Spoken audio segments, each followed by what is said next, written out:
What's good, everybody? It's your boy, O'Shea Duke Jackson, back at it again with another episode of The Celebrity Jump. As most of you brothers know, in some of the biggest cities in America right now, the country is experiencing a migrant crisis, or the migrant crisis. Especially a lot of the cities in the Democratic cities, Boston's, Houston, places like that, but most notably in places like Chicago and New York City. We're seeing the city being hit hard, San Diego, and some of you guys may have seen this and what they're doing, especially in Chicago. These people are being dropped off in a lot of the black neighborhoods, okay? And we're seeing crime in some aspects going up. People in Harlem are complaining about it from our community. And of course, at the same time, Joe Biden is, as it appears, the country is very displeased with him. Some Democratic cities are looking to go completely red. A lot of these people are losing referendums,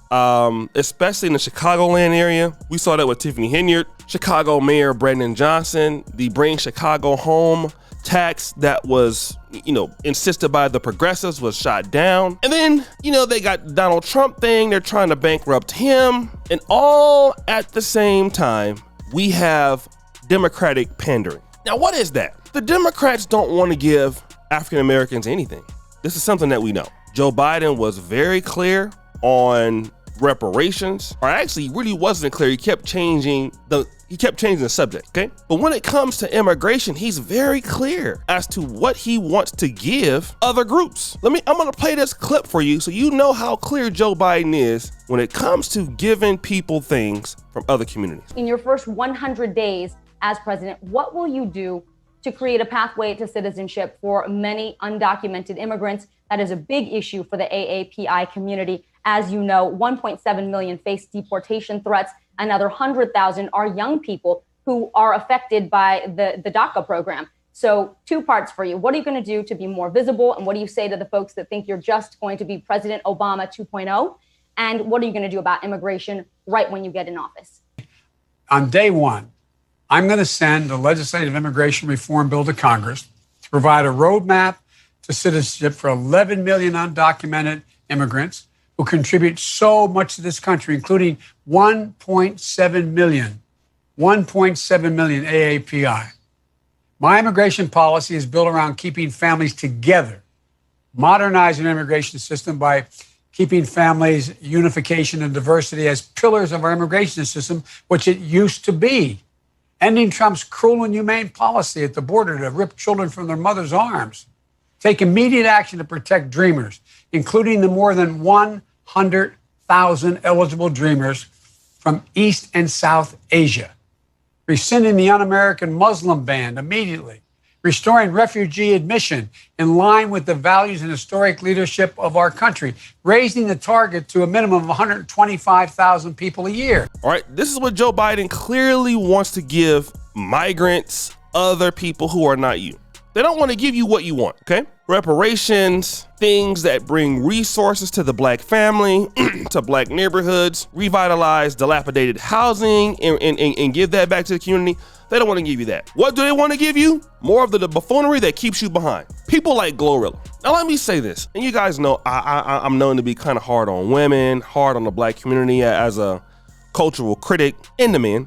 But let me just say this personally. I went to HBCU. I went to undergrad. I went to medical school. Some of the most competitive students that were in my class were African-American women, okay? Some of them went on to University of Michigan Dental School, Howard Medical School, Stanford Medical School. So if anybody knows black women that are the example of excellence, it's me. And if anybody knows of black women who are excellent, it's Democrats. Almost every black female or black woman that does well in America is a Democrat, because almost every black person's a Democrat. But they don't ever push those women, married or not, in front of black America. What do they give you? Play the clip. Glorilla, when you think about that, what was it like meeting President Biden and Vice President Harris? It was so cool. I was geeked. Everybody don't get to meet the president and the vice president. And so, just being able to be in the White House, like I never in a million years thought I'd be in the White House. Then I was in the White House and got to meet the president and vice president. Oh, they can't mess with me. Like, I just feel like, oh, you feel me? And he also sounded like he knew your music as well. Glorilla, I mean, I want to read a part, though, of a text that your mother sent you after your visit to the White House. It was so sweet. Let me read this to you. It says, quote, I've come from being the woman with a bunch of kids living in a blue house with no real furniture in Frasier to the classiest, most beautiful, and most talented rapper of this generation's mom who's moved on up to a beautifully furnished house. Get 'em, Glow. That is so sweet. Talk to me about what that message meant to you. It meant everything to me because we really did come from absolute nothing. Like when we was living in that blue house with all my brothers and sisters, nobody never would have thought nobody would have been in the White House or none. So it was just a proud moment for my mama. Like, she called me so happy, like she was super excited, and that's one of the reasons that I be more happy about my accomplishments than anything else, because how proud my mom and my daddy be. So they give you Glorilla, bring her to the White House, a person who talks about F-Jigga free, all kind of bumping and grinding, got pregnant women twerking, you know, and it's nice that she took her family out of poverty out of Memphis, but basically she got hot for doing the same thing she been doing. It's the same thing Sexy Red does, or Meg Thee Stallion does, even though Sexy Red going for Trump, which is interesting. But they're both, you know, peas in the same pot. Let us keep pandering to the worst of Black America, because here's the thing with the worst of Black America. You get everybody. I know that you don't believe me. Everybody knows that Black America is not delineated as much as white America is. We do not delineate ourselves like the Hispanics do, because buffoonery in the Hispanic community must be isolated to somewhere, and then the elites and the talents will get the groups, even with Africans. Okay? The elites, the top guys, the most educated guys get the most respect. There is no respect for losers in most African communities that I've seen, and I'm living here. But in the Black community, we are so close to each other. Most of us, the Pookies and the Ray Rays, and educated Blacks, and we do have our share of educated churches. Usually there'll be, in the Black community, there'll be an AME church, a Second Baptist historically, a Shiloh Baptist church is always the oldest church, one of the oldest ones. And we have those, you know, like Ebenezer in Atlanta, a Third Baptist in San Francisco. So those are educated churches where elites go in those cities. But in many cities, in other branches, like Church of God in Christ, your worst go to church with your best. So we are very in tune with the culture. Even at the HBCUs, the band is gonna play Glorilla and everybody gonna dance. So Glorilla, we got somebody in our family, all of us that act like that, and we love them. So if we get the worst of Glorilla, the way that successful Blacks and the rest of us think, like, okay, well, we know somebody like this, but that don't mean they're gonna stay that way, right? She's still Black and we still support her, even though they're doing foolishness. You will have very few educated and powerful Blacks come out against somebody like Glorilla because of what will happen. The educated Blacks will attack you. Look at the Michael Eric Dysons of the world. Look at what he has to do to be able to get people to listen to him. He has to defend things that are, in my honest opinion, things he wouldn't have to defend in another educated community.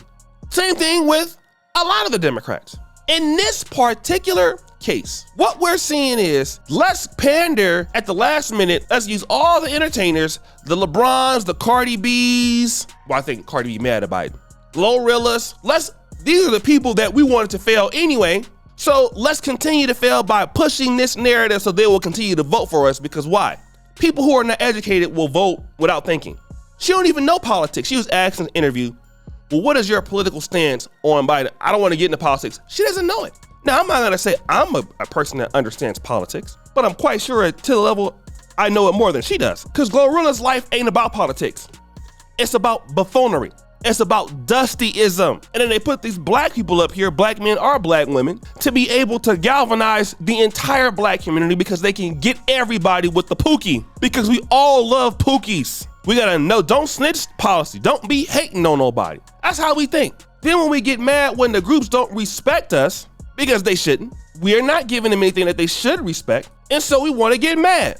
So guys, what do you think? It's your boy Shady Jackson, back at it again. Another episode of The Celebrity Junk. I appreciate you for all you do. Subscribe to the bell. We're out.